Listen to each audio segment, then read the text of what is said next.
আসসালামু আলাইকুম বন্ধুরা, রাসূলের আদর্শ চ্যানেলে আপনাকে স্বাগত।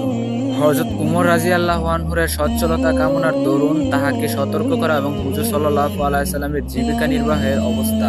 একবার স্ত্রীগণের কিছু বাড়াবাড়ির কারণে হুজুর সাল্লাল্লাহু আলাইহি সাল্লাম কসম করিয়াছিলেন যে 1 মাস পর্যন্ত তাহাদের কাছে যাইবেন না, যাহাতে তারা সাবধান হইয়া যান। অতএব তিনি উপরের একটি পৃথক হুজরায় অবস্থান করিয়াছেন। লোকজনের মধ্যে এ কথা ছড়াইয়া পড়ল যে হুজুর সাল্লাল্লাহু আলাইহি সাল্লাম আপন বিবিগণকে তালাক দিয়াছেন। হযরত ওমর রাদিয়াল্লাহু আনহু তখন নিজ ঘরে ছিলেন। এই সংবাদ শুনিয়া মসজিদে আসিয়া দেখিলেন লোকজন বিভিন্ন জায়গায় বসে আছে।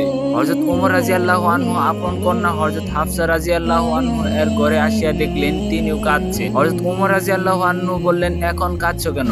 আমি কি তোমাকে সর্বদা সাবধান করি নাই যে হুজুর সাল্লাল্লাহু আলাইহি সাল্লামের অসন্তুষ্টিজনক কোনো কাজ করিবে না? অতঃপর মসজিদে আসলেন।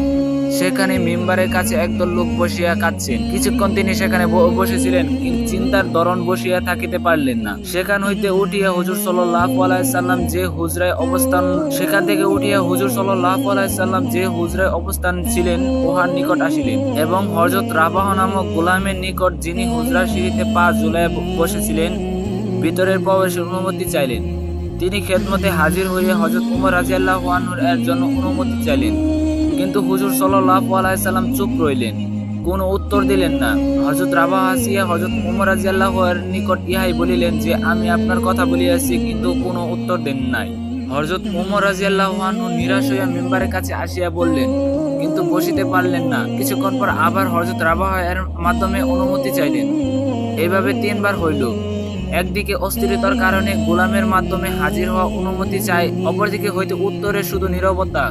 হযরত ওমর রাদিয়াল্লাহু আনহু খেদমতে হাজির হইয়া দেখলেন হুজুর সাল্লাল্লাহু আলাইহি সাল্লাম একটি চাটাইয়ের উপর শায়িত আছেন। উহার উপর কোনো কিছু বিছানো নাই।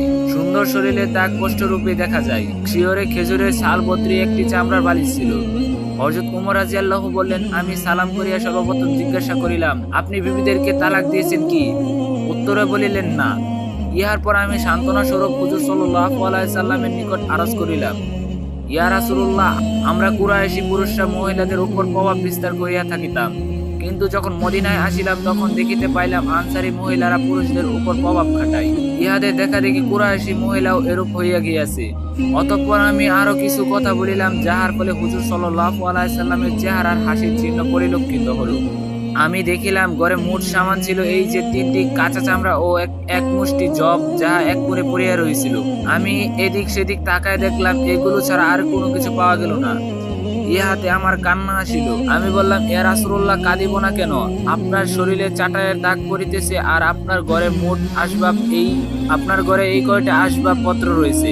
অতঃপর আরজ করিলাম, ইয়া রাসূলুল্লাহ, আপনি দোয়া করেন যেন আপনার উম্মত সচ্ছলতা লাভ করে। এই রোম ও পারস্য যাহারা আল্লাহর ইবাদত করে না, বেদিন হওয়া সত্ত্বেও তাহাদের জন্য এত প্রাচুর্য, আর আপনি আল্লাহর রাসূল তাহার খাস বান্দা হওয়া সত্ত্বেও আপনার এই অবস্থা। নবী করিম সাল্লাল্লাহু আলাইহি সাল্লাম হেলান দিয়ে শুইছিলেন। হযরত ওমর রাদিয়াল্লাহু আনহুর এর কথা শুনিয়া উঠে বসলেন এবং বলিলেন, ওমর, এখন কি তুমি এই ব্যাপারে সন্দেহ পড়ে আছো? শুনো, আখিরাতের সুখ স্বাচ্ছন্দ্য দুনিয়ার সুখ স্বাচ্ছন্দ্য হইতে বহু উত্তম। এই কাফেরদের উত্তম খাবার এবং সুখ সম্ভার দুনিয়াতে তাহারা পাইছে, আর আমাদের জন্য আখিরাতে সঞ্চিত রয়েছে।